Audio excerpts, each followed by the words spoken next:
naghahanap kami ng pwesto. Sobrang init. Yan. Kasama namin ang aming babies ngayon. Sobrang init. Naghahanap lang kami ng perfect spot para makapag-picture. Ay, ano ba yan? Yung buko. Gusto ko dito malapit lang sa amin, tsaka open area siya. Kaya dito kayo mag-decide mag-picture lang. Ganito, open area siya.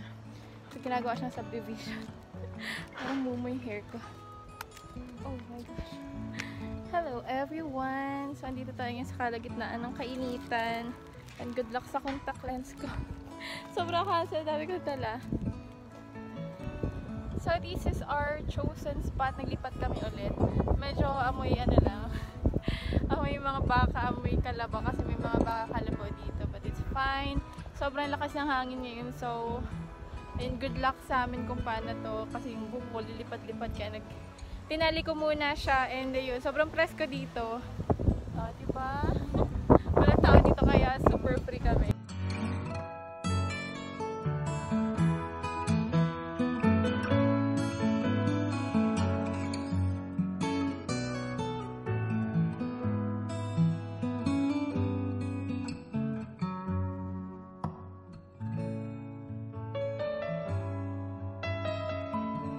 Hi everyone! So, andito na kami nakaset. Sabay na si Marvin. Lapit ka dito. Ang aking photographer ngayon.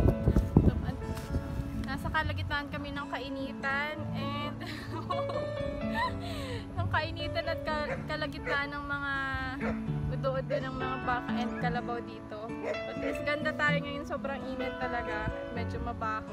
Pero maganda kasi yung spot dito, sobrang harsh din yung araw. Nakakasilaw, baka masunog yung contact lens ko. So kanina nakailang balik si Marvin kasi dami namin naiwan sa apartment. Buti na lang, medyo malapit lang to. So ayun, start na kami. Medyo maingay si Wiggle dyan sa likod. Tinali na namin. Ayun, let's start!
Medyo malapit.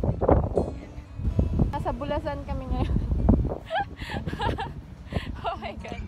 Meron nakatapak ng tae. Kamusta? Bakit ano sa paa mo? Yes! Pabalik ka sa bahay? Ayun. Yan kasi kung saan-saan pinagdaalis eh.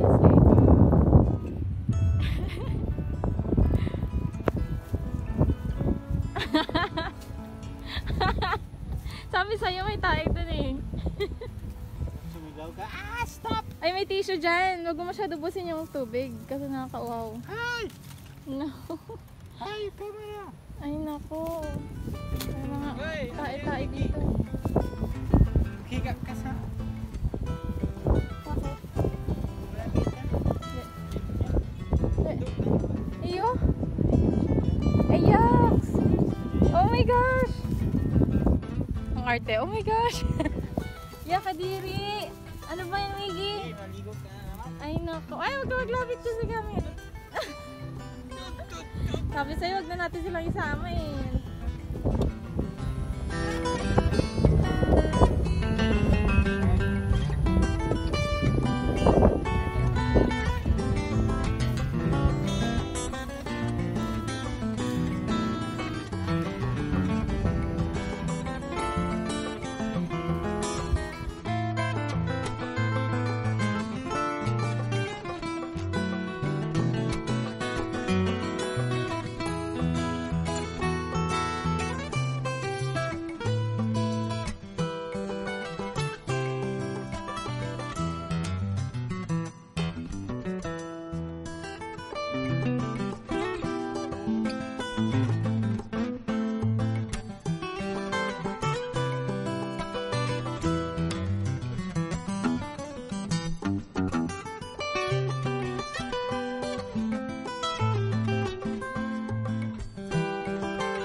puno.